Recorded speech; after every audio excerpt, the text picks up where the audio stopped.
vamos pensar aqui, qual que é o interesse da polícia em olhar tatuagem? Acho que as pessoas, né, é só falar, oh, aquela tatuagem ali... Já remete ao crime. Exatamente. Não, ela tem, claro, um interesse criminológico, de nós sabermos como são repetidos esses padrões, né? Para depois um estudo, como o próprio Dancas falou, de psicologia forense, de comportamento, de perfilamento criminal, né? Então, como é que o cara que faz aquela tatuagem, qual o rol que ele está inserido de crimes, o que ele vai cometer, o que ele vai fazer, o que ele não vai fazer. Mas também nós temos um interesse na tatuagem, na posição da tatuagem, para a questão de biometria, né? Para identificação do criminoso. Então o criminoso... que é biometria, né? Que geralmente as pessoas lembram só do dedinho nas eleições, né? Biometria é toda e qualquer mensuração do seu corpo, né? É toda a forma de identificação de uma pessoa pela medição do corpo. Então íris é biometria e tatuagem no corpo também. Um palhaço na batata da perna, de tal forma, às vezes pode servir também pra gente chegar num criminoso. Isso que eu não vi o rosto, mas tem as câmeras. Isso, são indícios, são os indícios. São os indícios. São os indícios suficientes de autoria. E tem casos onde o cara cometeu o crime, acha que tem uma câmera, vai lá, apaga a tatuagem? Não, eu nunca vi isso. Tem até mesmo porque né, de fotocrime, não é? Tem. Hoje, porque eu acompanhei muitos anos o trabalho Google da Crime. Rota, né? Google Crime também. Então o cara já na hora da abordagem já levanta, já faz um contato e já consegue identificar, Os né? sistemas de inteligência estão cada vez mais aprimorados nesse sentido. Cada vez mais. Mas esse é um tema polêmico, né? Porque isso não pode ser o motivo de abordagem. Pode ser motivo de abordagem com dadas suspeitas. O que? Tatuagem? Se já E foi isso? apontado, por exemplo, um diamante aqui na... Ele tem umas lágrimas, um diamante aqui e um cifrão, sei lá, aqui perto do nariz. Vamos supor, mas esse cifrão aqui... Pô, vamos supor que foi um roubo. O cara com uma máscara, entendeu? E boné. Só aqui, esse semblante aqui. Nossa. E ele com essas tatuagens. Você não vai investigar um cara desse? A vítima afirma categoricamente. Ainda fala posição de sobrancelha, sobrancelha falha, sobrancelha grossa, fala a cor dos olhos e fala que o cara tem essas tatuagens exatamente nessa posição. E aí? Tá vendo? É complicado. Não, não tem que ir pra cima. Não, é complicado. Não, tem que ir pra cima. Tem que ir pra cima. Mas assim, o mundo, né, do dever-ser e do ser. Vai tomar dislike, né? Vai tomar dislike quando a gente vai um tema polêmico, né? Sim. Eu já abordei. Já? Quando eu era policial, já, né? Por conta de tatuagem? Claro, Zona Sul, quebrada, aquela coisa. Normal. E ele tinha palhaço? Não, era tatuagem, de longe você não vê. É que assim, você tem o jeito, né? Nada contra, pelo amor de Deus, né? Acho que o gingado é do brasileiro, mas esse ginga demais, né? Entendeu? Tem as que ginga mais do que, que a brasilidade permite. É igual o carro, né? Se você passar acima da velocidade, tá marcando 80, passou a 100, vai ter que ser abordado, não é? É o padrão, né? É o padrão, né? É o padrão. Mas, e outra coisa também, as tatuagens de cadeieiro, que a gente chama, e as tatuagens de estúdio, também tem essa diferença, né? E é o que o Idancas estava falando. Por exemplo, tatuar pênis. Eita. Tatuar pênis no indivíduo. O indivíduo que vai lá e tatua ali o... Não, ele não tatua, ele é tatuado. Exatamente. Ele é tatuado. E geralmente essas tatuagens, elas são feitas dentro da cadeia. Ou com... De forma bem rústica. Exatamente, com tinta de caneta. Isso. Que é pra marcar. O cara esquenta o tungstênio e vai riscando a pessoa. É isso aí. É isso aí. Essa tatuagem ela fica feia depois. Ela fica esverdeada, feita com aquela tinta azul de caneta Bic. De caneta Bic, né? Exatamente. É uma tatuagem feia. E a gente pega bastante. Demônio, muito demônio. Eu tô falando agora não de estúdio. Mas essa eu tô falando essa marca, eu tô falando essa do órgão genital, essa do pênis. Essa do pênis. Que a pessoa recebe essa tatuagem. Isso, ele recebe. É uma punição. Punição do quê? Geralmente ele cometeu estupro.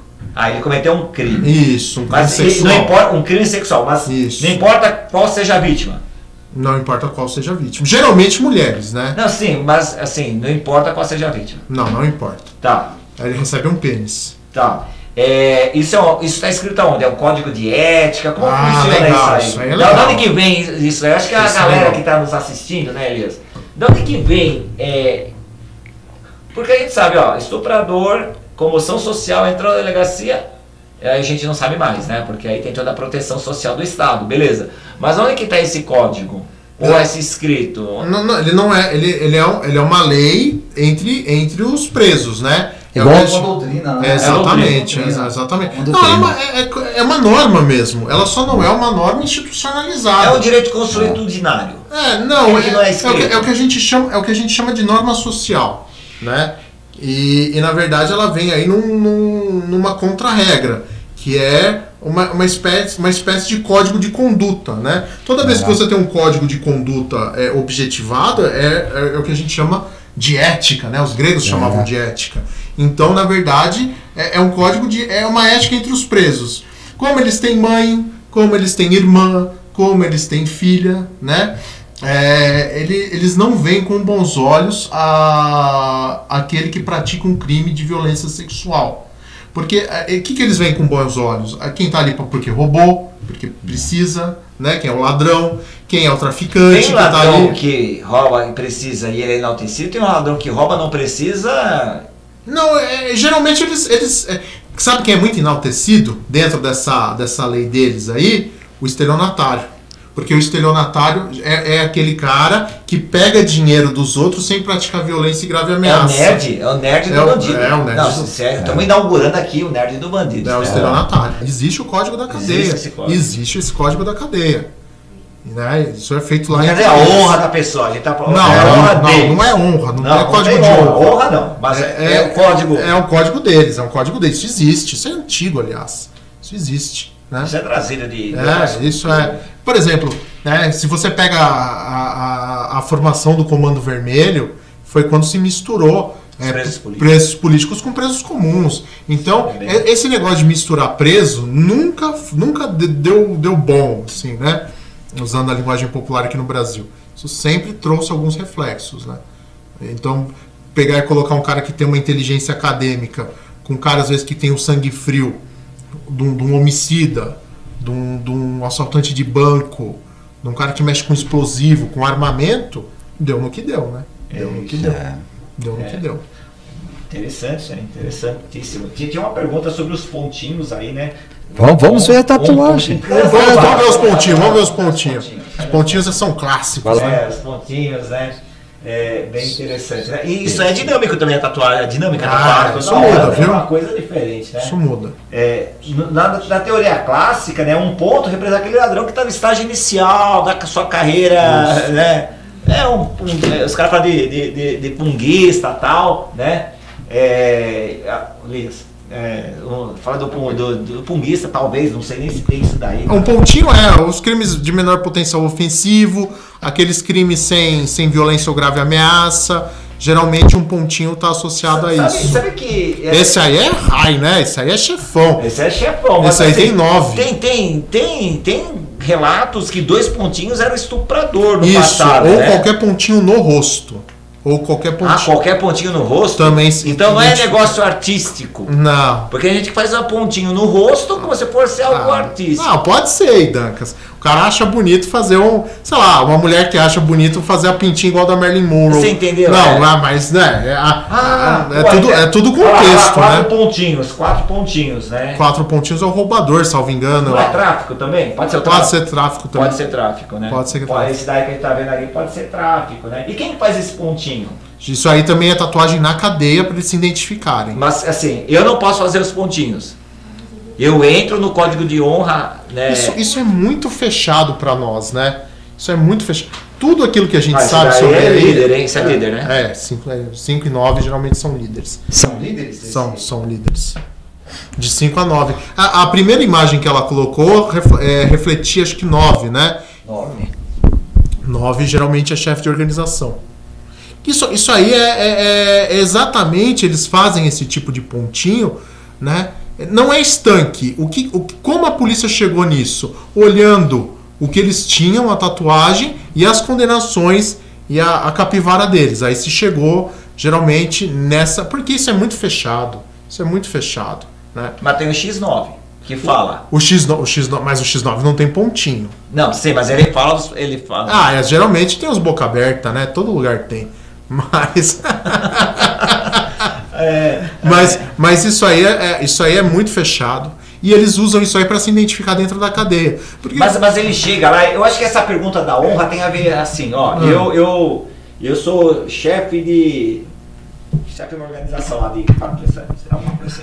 Quem coloca não é a pessoa, mas ele é identificado como líder. Isso. Ó, você tem seu status aqui, é isso mesmo? É isso mesmo. Ah, entendi. Então ele tem status. Nada, você não é você que se autoprocura. É igual uma medalha, você não vai se colocar uma medalha no próprio peito, não tem valor nenhum. Tem ritual nisso aí? Tem? Que eu saiba, não. Isso é muito fechado pra gente. Isso é muito fechado. É difícil a gente... Essa tatuagem ocorre em um ambiente de presídio, de carceragem. Isso é de presídio mesmo. Presídio, né? Presídio, então, né? Presídio. E o cara tá indo pro presídio. O cara fez uma besteira na vida. Meu, eu tô indo pro presídio. Ele não pode se autotatuar pra chegar lá. Geralmente os caras já sabem a bronca dele, o carcereiro já fala. Quando chega, já tem tudo. Como lá, que né? sabe? Quando chega... O carcereiro já fala, já chega tudo já. Chega o novo aí. É que tem tanta coisa pra falar que a gente vai... Vai buscando... Vai. Essa tá falando do chefe, né? Essa aí é 9, né? Daí 9. Esse daí também é dos pontinhos também. Isso, 4, né? Quadrilheiro, Isso. chefão. 5, né? Chefe. Ah, essa aí é clássica. Essa é clássica, né? Essa é clássica. Da caveira. Qual que é essa daí? Essa aí é mata-polícia, né? Matador de polícia? Essa é matador de polícia. E a pessoa que é matadora de polícia, ou uma pessoa, não, criminoso, né? Ela tem uma hierarquia dentro Da organização criminosa? Dentro da cadeia, né? Sim, ele tem moral lá dentro. Mas essa daí também, deixa essa figura aí que eu queria comentar, fazer uma pergunta. A cruz com crânio, né? Não é a cruz, né? Mas é uma adaga, né? Não chega a ser uma cruz. Isso, na verdade, isso aí, né? As forças policiais também usam isso, né? Faca na caveira. É a famosa faca na caveira. Que isso, você sabe a história disso aí? Eu conheço a história do militarismo, né? Da Segunda Guerra Segunda Guerra Mundial. Essa mesmo. Essa mesmo. O bunker, né? Isso, essa mesmo. Isso. Essa mesmo. Mas conta, o pessoal não sabe. O pessoal não sabe? Então, quando chegaram lá As tropas inglesas. Isso, e eles chegaram lá e caiu o nazismo, né? Eles viram muito crânios, né? A caveira, né? Das pessoas, Exatamente, né? que o nazismo ele fez Os alemães. eugenia, né? Isso. Geralmente, não. O nazismo, né? Sim. É que tinha alemão que não Schwarz, concordava né? com...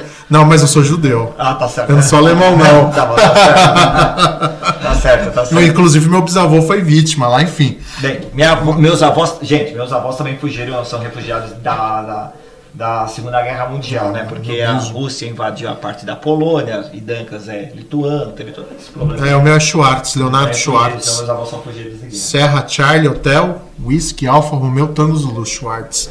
Enfim, e aí tem essa questão de que quando eles chegaram e viram a tamanha atrocidade, né? O militar inglês, então ele cravou aqui nunca mais. Aqui nunca mais. Mas essa da casa, você podia Então, A vida sobre a morte. Exatamente, a vida sobre a morte. Mas Então a faca na caveira é um símbolo da vida, né? Que é aquelas atrocidades, aquelas experiências, aquela barbárie que foi o nazismo, nunca mais. Mas essa imagem que está mostrando não poderia ser confundida com aquela pessoa que é criminosa, que esteve na cadeia e não abriu, é uma pessoa de confiança, um criminoso confiável, diferente do X9. Eu já ouvi isso aí, que a faca na caveira também, que ele não vai abrir. Isso, que não vai abrir, que alguém que sabe guardar segredo. Que a gente chama na polícia, ele não vai rachar, né? Não vai rachar. Eu ouvi isso daí também. Eu já ouvi isso aí também. Eu li, na verdade, no material que a gente recebe, tinha essa identificação também. Porque essa adaga parece uma cruz, né? Então, Isso. Só essa. E lá no meio tem um X, né? Na adaga, me parece que tem um X, o que poderia. É simbologia muito específica. Esses caras. Não sei. Porque é muito mutante, né?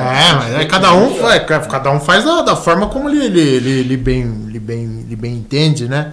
Aí ele vai colocar uma coisa dele ali, um fato da vida dele. A tatuagem é simbologia, né? É simbologia pura. É a pretensão interna dele. Essa daí é do palhaço, né? O palhaço é matador de polícia, né? Matador de polícia? Ou 5, 7. Exatamente. O palhaço sorrindo, o palhaço dissimulado, O palhaço com cara de mal geralmente é um malandrão, é um 5-7. Volta na outra, é possível? Eu queria comentar com o seu público, Elias. Essa daí, tem algum significado desse palhaço, essa cabeça dele costurada? É o palhaço malandro, é o palhaço vivido. É o palhaço corte mal, aí, eu não sei. É o palhaço mal. Geralmente é a figura do palhaço mal, do palhaço mal encarado. É o It? Não. Deixa eu só fazer um comentário aqui. Eu vou fugir um pouquinho da área criminal, mas falando da área criminal, sabe que tem muitas crianças, muitos adolescentes, muitos adultos que têm aversão, medo, fobia da imagem do palhaço. Sabia que isso a criança nasce sem que haja um evento e ela já tem medo da figura do palhaço? Isso é estudado, né? Isso é estudado em psicologia. Isso é estudado em psicologia. Isso, de uma outra forma, pode ser um estopim, um gatilho para uma vida criminal. Mas isso é outra assunto. Mas é porque o palhaço é uma caricatura humana, não é? Então, mas aí que tá. O nariz vermelho, a careca. Então, mas, repare, tem muitos vídeos na internet que crianças tá assim, feliz, vê o palhaço, começa a chorar. E esse trauma não é trabalhado. A criança vira o jovem, vira o adolescente, vira a criança, vira o adolescente, vira o jovem. E isso fica incutido. Fica incutido. Fica incutido. Isso não é consertado com o tempo. Aquele autor de obras de terror, Stephen King, né? Que é o criador do It, né? Isso. Ele explorou isso aí. Diz que ele explorou isso aí intencionalmente. Diz que ele explorou isso aí intencionalmente. Porque o palhaço assassino. E as crianças tinham medo de palhaço. Elias, até falando pro seu público, isso é um percentual enorme. E para mim foi uma surpresa quando eu fiz psicologia. O percentual de pessoas naturalmente que tem medo de palhaço, medo do Bozo. Não, Bozo é o Bozo. Eu teria medo do Bozo. Não, mas assim, o medo, ele agradava uma parcela e a outra parcela mudava de canal. E ninguém sabe disso, hein? Já pensou? Ninguém sabe disso. Legal. E aí o cara tá saindo do circo que ele trabalhou. Passa uma viatura de GCM, o cara não vai se parar, vai enquadrar, né? O Lucas está perguntando, doutor, e os irmãos Metralha? Clássica também, hein? Clássica. É relacionado a 157. Tem muito irmãos Metralha. Boa, Lucas, um abraço aí. É verdade, muito mesmo. Bem lembrado. E sabe que às vezes eu já vi isso aí. O tio Patinhas colocado no mesmo contexto ali da tatuagem, junto dos irmãos Metralha. E nos quadrinhos, os irmãos Metralha são inimigos clássicos do tio Patinhas. Querendo roubar o Patinhas. Exatamente, querendo roubar o Patinhas. Aí eu olhei para aquela tatuagem e fiquei pensando, mas o que é? Os irmãos Metralha venceram o tio Patinhas? Qual que é? Será que ele não sabe, ele não tem essa cultura, né, entre aspas, de quadrinho, que não sabe que um é inimigo do outro? Né? É uma tatuagem interessante, é do tio Patinhas colocado junto dos irmãos Metralha, mas os irmãos Metralha são clássicos. A pistola geralmente é que ele usou a pistola para cometer algum crime. Mas usar pistola hoje para organização criminosa tá fraco, né? Ele usou a pistola aí para algum crime. A pistola e o revólver geralmente tem essa associação de que ele é um ladrão que usa pistola ou de que ele é um ladrão que usa o revólver, geralmente associado mas a hoje, né? Crimes contra a vida. Né? Mas ou o 57 ou mesmo o 121, o homicídio. Quem é matador mesmo não usa pistola, usa revólver. E quem é policial sabe o porquê. Por causa do estojo. E porque não falha, né? Por causa do estojo. Deu nega, você tem o próximo. O estojo não fica com uma evidência na via, porque a pistola, o estojo é expelido, né? Pela câmera. Tem isso. Tem a questão da confiabilidade do revólver. E tem a questão, não vai dar pane de chaminé, não vai dar travamento na pistola, né? E não vai expelir o estojo, e até né? porque você não precisa fazer mira, né? Que é um tiro de combate, é um tiro de 2 metros. No máximo, geralmente, né? não passa disso. Execução, né? Eles passam de moto, geralmente o garupa já com o revólver, e aí passa lá, geralmente espera a vítima estar a pé ou desprevenida, e o garupa passa perto e aperta. A adaga também tem a ver com isso, de confiabilidade, de não rachar. A adaga geralmente tem a ver com isso aí. É um preço de confiança. O famoso cadeado, né? Exatamente. A saca do dinheiro lá. Saco de dinheiro relacionado à cupidez. Comum, bem comum. São tatuagens bem comuns. Os pontinhos A são os outros que caveira falam. Isso. Da estátua, Isso. o palhaço da estátua. Isso aí ele é ladrão. Ele é ladrão. Ele tá lá porque ele é ladrão. Mago. Esse é o mago. O mago. Então, é uma bola de cristal ali. Uhum. E o mago é com o duende, né? Isso. Não, o mago ele tá relacionado ou crimes patrimoniais com uso de explosivo. Né? Essa é a figura do mago. Né? Ou relacionado a assalto de ônibus. Mago também. Assalto a banco. Geralmente mas é mais com o uso do explosivo, porque o mago usa de magia, então geralmente está ligado a crimes patrimoniais com uso de explosivo. Aquelas casas japonesas, eu não sei o nome disso aí, não me lembro agora. Tipo os templos japoneses, né? Geisha, né? O que é isso? Geralmente as mulheres, a fada, a sereia, a geisha, estão relacionadas a crimes sexuais, tá bom? Geralmente. Uma pergunta que eu... Tirando a Índia, no estado do Rio de Janeiro, ela está relacionada ao tráfico de drogas. A gente não chegou a falar da carpa, por exemplo. Eu cheguei a falar da carpa lá no início, mas não desvendei o que a carpa significa, né? A carpa significa também... Olha lá. É a carpa, né? É a carpa? É a carpa. Parece um barco. Mas ela tem pra cima, pra baixo, pro outro. Isso, isso. Assim, vamos falar. A carpa hoje ela está relacionada àquela organização criminosa famosa aqui de São Paulo, PCC, né? Por quê? Por que a carpa? A carpa vem lá das organizações criminosas nipônicas, lá do Japão, Yakuza e tudo mais. Porque, primeiro, ela tem. Qual que é o simbolismo da carpa? Ela é um peixe que nada contra a correnteza. A primeira questão. A segunda é que onde se cultiva a carpa, ela é um peixe predador. Ela não deixa mais que nenhum outro peixe sobreviva ali. Então também dá esse aspecto de grupo, de associação criminosa. A gente se protege e não deixa mais nada prosperar onde tem as carpas, né? Então tem essa simbologia que os japoneses usavam a carpa e que aqui acabou se apropriando. A carpa voltada para cima, ela é a ascensão dentro da organização criminosa. Então ele começou ali como um heli soldado dentro da organização criminosa e foi ascendendo. Lembrando, né, que eu falo que a organização criminosa funciona como uma empresa. Tem várias funções separadas, cada um exerce a sua função. E aí também a carpa voltada para cima tem essa questão de ascensão dentro da organização. A carpa voltada para baixo, ela designa que aquele já está começou, né, dentro de um alto escalão dentro da organização criminosa e ele goza de alguns privilégios. É a mesma coisa do demônio das Tasmânia, né? É o Tasmania, né? Aquele personagem do Looney Tunes, exatamente. Isso. Porque geralmente ali o diabo da Tasmânia é um animal que vive ali na Austrália, na Nova Zelândia, né? É um animal bastante... Lembra um cachorro ali, só que ele é totalmente feroz, voraz, ele tem os dentes ali que rasga a carne com muita facilidade. E aí eles fizeram um personagem, né? O Looney Tunes fez um personagem que é o Diabo da Tasmânia, que contracenava com o Pernalonga, nem lembro. E aí ele ia em torno de roda-moinho, ele ia girando, né?